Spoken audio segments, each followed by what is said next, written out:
Hello students, ये 12th lecture है wave and optics का और हम लोग डबल स्लिट डिफ्रैक्शन डिस्कस करने वाले हैं। ठीक है, और ये रहा डायग्राम। अब देखिए, डबल स्लिट डिफ्रैक्शन में दो बातें हो रही हैं। पहला, सिंगल स्लिट की वजह से डिफ्रैक्शन हो रहा है और ये जो दो स्लिट है उनकी वजह से इंटरफेरेंस हो रहा है। फिगर में देखिए, ये जो स्लिट है ये वेव आपस में डिफ्रैक्ट होके यहाँ में डिफ्रैक्शन हो रहा है, सिंगल स्लिट डिफ्रैक्शन। यहाँ से भी सिंगल स्लिट डिफ्रैक्शन हो रहा है और आपस में ये दोनों इंटरफेयर कर रहे हैं। तो जो सिंगल स्लिट डिफ्रैक्शन है उसका हम डायरेक्ट रिजल्ट यूज करेंगे, जो हम आपको मैं लिंक दे दूंगा डिस्क्रिप्शन में। समझाता हूँ। यहाँ पे देखिए, सिंगल स्लिट में क्या होता है। मान लीजिए एक स्लिट है, उसको हमने n पॉइंट सोर्स में बांट दिया था, ठीक है, और दो कंसेक्यूटिव पॉइंट सोर्स से जो वेव निकला था उसका हमने पाथ डिफरेंस निकाला, फेज डिफरेंस निकाला, दोनों के बीच का जो डिफ्रैक्शन हुआ वो यहाँ पे लिया और फिर कंप्लीट सिमिलरली फिर कंप्लीट स्लिट के लिए समेशन करके हमने समेशन किया इस पॉइंट से लेके इस पॉइंट तक जितने भी पॉइंट सोर्स है सबका, और डिफ्रैक्शन पैटर्न यहाँ पे प्रोड्यूस किया था सिंगल स्लिट के केस में। और उसका रिजल्टेंट हमारे पास क्या आया था, तो सिंगल स्लिट की वजह से हमारे पास रिजल्टेंट जो आया है वो आया ये बार। मान लीजिए ये फर्स्ट, इसको हम फर्स्ट स्लिट लेते हैं, इसको सेकंड स्लिट लेते हैं। स्लिट का विड्थ है b और इस स्लिट का विड्थ है b। दोनों स्लिट के बीच का सेपरेशन जो है वो है d, ठीक है। और इंटरफेरेंस जो हम लेंगे, एक यहाँ का वेव मान लीजिए मिडिल वेव से ले रहे हैं, ये मिडिल वाला से ले रहे हैं, इन दोनों का बीच इंटरफेरेंस। सिमिलरली इस वेव का लेंगे तो इसके साथ इंटरफेयर करेगा, ये लेगा इसके साथ, ये वाला वेव इंटरफेयर करेगा, ठीक है। तो हम फर्स्ट स्लिट के लिए, फर्स्ट स्लिट से जो हमारा डिफ्रैक्टेड रिजल्टेंट वेव आया था वो इस तरह से था। लिंक आपको हम डिस्क्रिप्शन में डालेंगे। ये आप इसका डेरिवेशन मैंने कैसे नहीं निकाला था, किस तरीके से निकाला था, आप उसमें देख सकते हैं।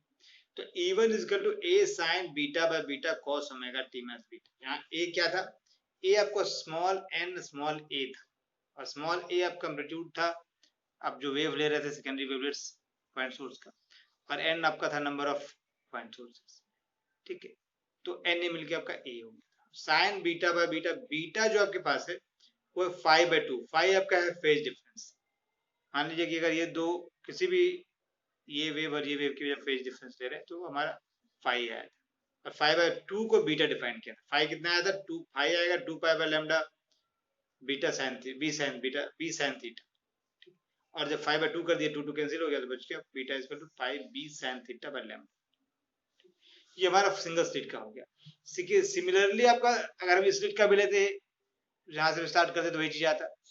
E1 लिखा था हमने, E2 लिखते a sin beta by beta cos omega t minus beta. तो हमने एक को लिया पहले, और अब इन दोनों वेव के बीच में क्या फेज डिफरेंस है।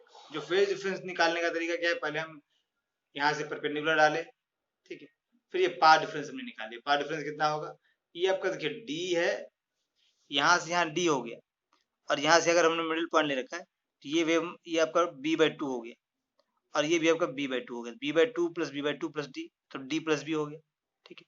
तो यहाँ से लेके यहाँ तक का बीच का आपका डिस्टेंस है b प्लस d, और ये एंगल है थीटा, ये एंगल हमने 90 रखा है, ठीक है। तो आपके पास ये टर्म, ये क्या आ जाएगा, this path difference is b plus D sine theta. ये path difference b plus D sine theta हो गया, ठीक। और जब path difference b plus D into sine theta हो जाएगा तो फेज डिफरेंस क्या हो जाएगा, 2 pi by lambda b plus D sine theta, ठीक। तो ये चीज हमने यहाँ किया सेकंड के केस में। देखिए E2, और चूंकि ये वेव और ये वेव में 5 जो फेज भी निकाले उसका डिफरेंस है, तो हो जाएगा E2 is equal to a sin beta by beta cos omega t minus beta minus 5। इस वेव जो फर्स्ट स्लिट से वेव निकल रहा है रिजल्टेंट डिफ्रैक्टेड वेव, और जो सेकंड स्लिट से रिजल्टेंट डिफ्रैक्टेड वेव है, उन दोनों के बीच 5 का फेज, इसलिए हमने 5 पुट। और 5 क्या है, 2 pi by lambda into path difference. Path difference in दोनों के बीच कितना है, b plus D sine theta. यहाँ तक क्लियर है। फिर से एक बार इसको रिवाइज करते हैं, ठीक है। क्या किया हमने, सिंगल स्लिट की वजह से जो डिफ्रैक्टेड वेव है उसको लिखा, फिर यहाँ भी सिंगल स्लिट की वजह से वेव रिफ्लेक्ट हुआ है, बट इन दोनों के बीच में जो फेज है वो हमने निकाला φ1। तो इस वेव और इस वेव में क्या अंतर है, सब कुछ सेम है बट फेज का डिफरेंस है। तो E2 क्या हो जाएगा, इसमें से हम सिर्फ φ1 माइनस कर दे रहे हैं तो हमारा E2 आ गया। ए यहाँ भी है, देखिए A sine beta by beta cos omega T minus beta, यहाँ भी है, सिर्फ फेज का डिफरेंस है, φ1 से इस वेव और इस वेव में फेज का डिफरेंस है, तो हमने फेज डिफरेंस यहाँ पे डाल दिया। अब आपको जो इंटरफेरेंस पैटर्न मिल रहा है इनके और इनके बीच, इस वेव और इस वेव के बीच, वो क्या कैसे पता चलेगा, सुपरपोजिशन करना है। सुपरपोजिशन ऑफ वेव आप करते हैं तो आपके पास एक E1 है, दूसरा E2 है, सुपरपोज करेंगे क्या होगा, E equal to E1 plus E2। तो E1 प्लस E2 जब आप निकालेंगे, E1 आपके पास है, E2 आपके पास है, थोड़ा सा मैथमेटिक्स करना है आपको। ये देखिए E equal to E1 plus E2 हो गया, ठीक। अब E1 आपके पास है A sign beta by beta cos omega T minus beta, और E2 था A sign beta by beta cos omega T minus beta minus 5। तो मैंने ये sign beta by beta common था तो निकाल लिया, बाकी अंदर रख। अब सिंपल सा यहाँ आपको ट्रिगोनोमेट्रिक फॉर्मूला यूज करना है। फॉर्मूला ये है कि cos c plus cos d, cos c plus cos d क्या होता है, 2 into cos c plus d by 2 into cos c minus d by 2, वही हमने काम किया। मान लीजिए अगर c है या d है तो c प्लस d हो गया, c है माइनस d हो गया। इस केस में क्या होगा, omega T minus beta, omega T minus beta double हो गया, 2 omega T minus beta minus 5 2 से डिवाइड कीजिए तो आ जाएगा omega T minus beta minus 5। इस केस में ओमेगा टी कट गया, ओमेगा टी से बीटा कट गया, बीटा से बच क्या गया, माइनस माइनस प्लस 5 तो cos 5 बाई 2। अरेंज कर लिया हमने, 2a sin beta by beta cos 5 by 2, ठीक। अब इस बाकी जो cos omega T minus beta minus 5 by 2, इसे हमने 5 बाई 2 को मान लिया गामा, आप यहाँ भी गामा लिख सकते हैं, ठीक। यहाँ 5 बाई 2 को हमने गामा माना, आप यहाँ भी गामा लिख दीजिए, कोई दिक्कत नहीं, omega T minus beta minus gamma, ठीक। नहीं भी लिखेंगे तो कोई दिक्कत नहीं, हमें जो काम है हम यहाँ तक एम्पलीट्यूड वाला पोर्शन से एनालिसिस करना आगे का। तो E इक्वल टू 2a, 2 यहाँ फॉर्मूले वाला 2 आया है, 2a sign beta by beta cos gamma cos omega T minus beta minus 5 5 by 2, यहाँ हमने गामा लिखा है तो यहाँ भी गामा लिख सकते हैं, मैंने गामा लिखा नहीं है, ठीक। और गामा इज इक्वल टू क्या निकाला है हमने, गामा जो फेज डिफरेंस है, जो फर्स्ट डिफ्रेक्टेड वेव और सेकंड डिफ्रेक्टेड वेव है दोनों साइड से, उसके बीच का फेज डिफरेंस है का हाफ है 5/1/2। तो 5 का इसका 5 हमने यहाँ लिख रखा था पहले, फेज डिफरेंस जो हमने आपको दिखाया था, यहाँ 5 निकाल रखा है, 2 pi lambda B plus D sine theta, तो 2 से डिवाइड करेंगे तो 2 कैंसिल हो जाएगा, तो हमारे पास गामा क्या आ गया, 5 plus lambda 5 by lambda B plus D sine theta. तो यहाँ तक क्लियर है। देखिए हमने क्या किया, दो स्लिट से फर्स्ट स्लिट से डिफ्रेक्टेड वेव को लिया, सेकंड स्लिट से डिफ्रेक्टेड वेव को लिया, दोनों का सुपरपोजिशन करवाया। हमारे पास दोनों में फर्स्ट स्लिट का हमें पता है डिफ्रेक्टेड वेव का जो रिजल्टेंट वेव है वो, और सेकंड जो होगा सेकंड स्लिट से सिमिलर होगा, बस एक 5 का फेज डिफरेंस होगा, दोनों हमने से निकाल लिया E1 E2 और दोनों को सुपरपोज कर दिया, तो E equal to E1 plus E2 होगा, और सुपरपोज करके हमने थोड़ा सा मैथमेटिकल कैलकुलेशन किया और हम ये टर्म लिया है। यहाँ पे 5/1/2 को गामा लिखा है, यहाँ भी गामा लिख सकते हैं, बार बार कह रहा हूँ, ठीक, मैंने लिखा नहीं इसलिए। E equal to 2a sin beta by beta cos gamma cos omega t minus beta minus 5/1/2। यहाँ तक क्लियर है, यहाँ पे गामा आपका ये टर्म है। अब हमारा काम का चीज ये क्या हो गया, एम्पलीट्यूड हो गया, E0 इसको मान लीजिए, और एम्पलीट्यूड का स्क्वायर कीजिएगा तो आपका इंटेंसिटी आ जाएगा। तो इंटेंसिटी क्या हो जाएगा, 4a square sine square beta by beta square cos square gamma, ये 4a square sine square beta beta square cos। तो जो फर्स्ट टर्म है, फर्स्ट टर्म आपका आ रहा है due to single slit diffraction pattern. को याद होगा सिंगल स्लिट का डिफ्रैक्शन में आपका रिजल्टेंट आता था इंटेंसिटी का a square sine square beta by beta square, और ये वाला टर्म जो आ रहा है due to diffraction of two slits, जो दो स्लिट से दोनों स्लिट से डिफ्रैक्टेड वेव निकल रहे हैं उसका इंटरफेरेंस, ये दोनों स्लिट्स के दोनों स्लिट से निकलने वाले वेव का इंटरफेरेंस की वजह से टर्म आ रहा है, due to interference between two slits. First term diffraction की वजह से आ रहा है, किस सिंगल स्लिट डिफ्रैक्शन की वजह से, सेकंड टर्म दोनों स्लिट से जो वेव आ रहा है उसके बीच के इंटरफेरेंस की वजह से। ठीक, अब हमें इंटेंसिटी का एनालिसिस करना है, मैक्सिमा मिनिमा निकालना है, तो मैक्सिमा कब होगा मिनिमा कब होगा देख लेते हैं, ठीक है। ये देखिए मैक्सिमा के लिए आपके पास क्या होगा, बीटा को अगर आप पाई रखते हैं, एम पाई, तो बीटा कहाँ है, साइन बीटा बाय बीटा वाले टर्म में, ठीक है, तो साइन पाई बाय पाई हो जाएगा, और साइन पाई 0 होगा, तो आपके पास ये टर्म 0 हो जाएगा इंटेंसिटी वाला, तो मिनिमा हो जाएगा, ठीक है। सिमिलरली अगर आप गामा की जगह रखते हैं odd multiple of lemon pi by 2, तो कॉस गामा है, मान लीजिए कॉस पाई बाय 2 रखा आपने, तो कॉस पाई बाय 2 0 हो गया, तो इंटेंसिटी 0 हो गया। मतलब ये मिनिमा की कंडीशन है। अगर आप इस कंडीशन से मिनिमा ऑब्टेन करते हैं तो बीटा क्या है, बीटा की जगह वैल्यू रखिए pi B sine theta by lambda M pi, pi by cancel हो गया, लैम्डा यहाँ चला गया, तो बी साइन थीटा इसका टू एम लैम्डा आ गया। सिमिलरली आपके पास गामा क्या है, D plus D sine theta है, 2p प्लस 1 पाई बाय 2 का रखिएगा, तो ये आपके पास b plus D sine theta जो है वो इसके जगह पे रखिएगा, क्या पाई b plus D sine theta और लैम्डा, फिर पाई पाई कट गया, लैम्डा यहाँ चला गया। गामा की वैल्यू रखी सर, बीटा की वैल्यू रखी जिसे रखा था वैसे ही, तो ये टर्म आ जाएगा। ये दोनों हो गए, ये आपका मैक्सिमा मिनिमा था जो डिफ्रैक्शन उसकी वजह से इंटरफेरेंस हो रहा है उसका मिनिमा, उसके एंगल की वजह से आप जो मिनिमा निकाल। अब आपके पास मैक्सिमा निकालते हैं, इंटरफेरेंस मैक्सिमा निकाल लेते हैं। दो वेव आपस में इंटरफेयर कर रहे हैं, स्लिट 1 से 2 से जो दो वेव गए हैं उनका जो मैक्सिमा होगा वो होगा gamma equal to N pi, और गामा की जगह क्या है, pi B T P plus D sine theta by lambda, pi pi cancel हो जाएगा, तो लैम्डा इधर चला जाएगा, P plus D sine theta. ये हमारे पास कंडीशन है, इसी का हम यूज करेंगे, ठीक है। अब इसका यूज हमें क्या करना है, यहाँ पे एक चीज निकालना है, वो है मिसिंग ऑर्डर।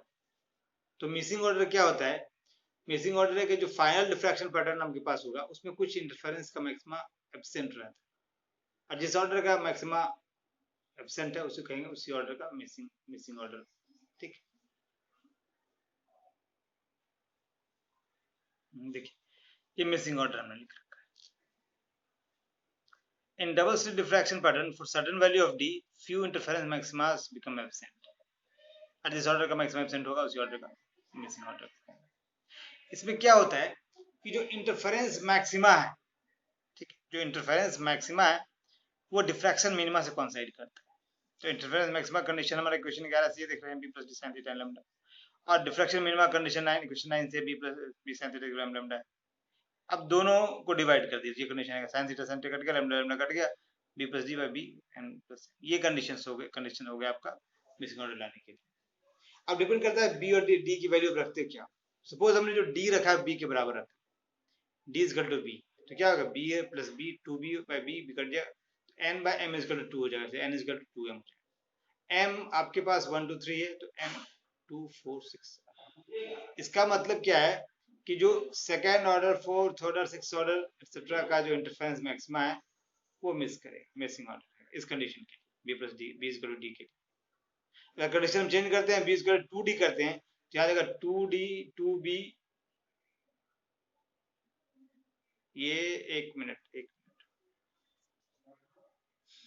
देखिए थोड़ा सा हम यहाँ चेंज करने वाले हैं।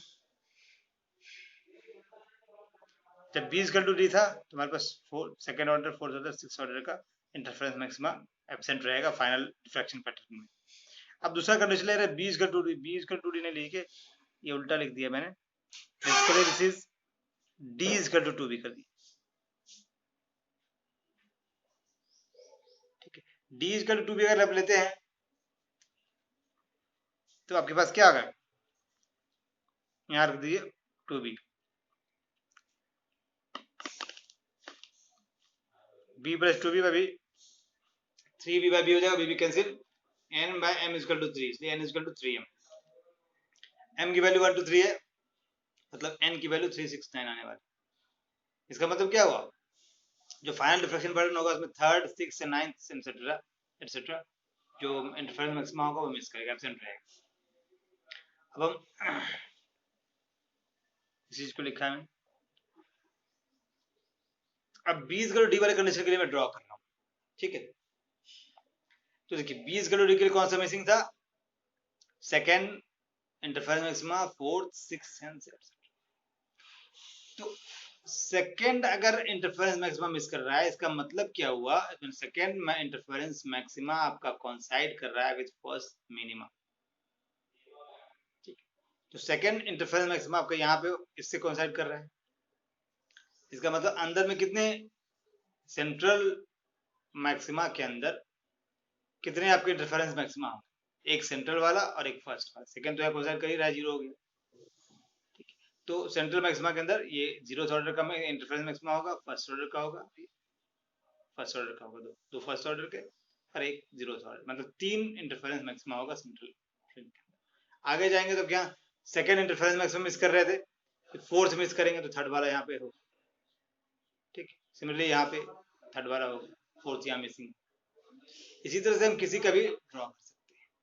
ठीक है, तो ये हमारे पास कंप्लीट हो गया डबल स्लिट डिफ्रैक्शन पैटर्न। अगर क्वेश्चन आता है what is double slit diffraction pattern, तो ये हो गया कंप्लीट। हमें रिजल्टेंट वेव निकाल देना है डबल स्लिट के लिए, वहां से एम्पलीट्यूड मिल जाएगा, एम्पलीट्यूड को यूज करके हम इंटेंसिटी निकाल लेंगे, और इंटेंसिटी निकालने के बाद एनालाइज कर देंगे मैक्सिमा के लिए क्या कंडीशंस होगी, मिनिमा के लिए कंडीशंस क्या होगी। दो टर्म आएंगे, वो एक डिफरेंस की वजह से आ रहा है, एक डिफ्रैक्शन की वजह से आ रहा है। इंटरफेरेंस मतलब टू स्टेट इंटरफेरेंस, और जो डिफ्रैक्शन आ रहा है वो सिंगल स्टेट डिफ्रैक्शन की वजह से आ रहा है। और फिर हम एक बेसिक ऑर्डर हमने डिस्कस किया है कि सर्टेन मैक्सिमा इंटरफेरेंस मैक्सिमा जो होता है वो diffraction pattern, resultant diffraction pattern जो है उसमें एब्सेंट रहता है, वो मिसिंग ऑर्डर कहलाता है। क्यों ऐसा होता है कि उस जिस ऑर्डर का मैक्सिमा इंटरफेरेंस मैक्सिमा उस किसी ऑर्डर के डिफ्रैक्शन मिनिमा से कोइंसाइड करेगा तो वो एब्सेंट हो जाएगा। ठीक है, चलिए आज के लिए इतना ही, नेक्स्ट क्लास में मिलते हैं। ओके।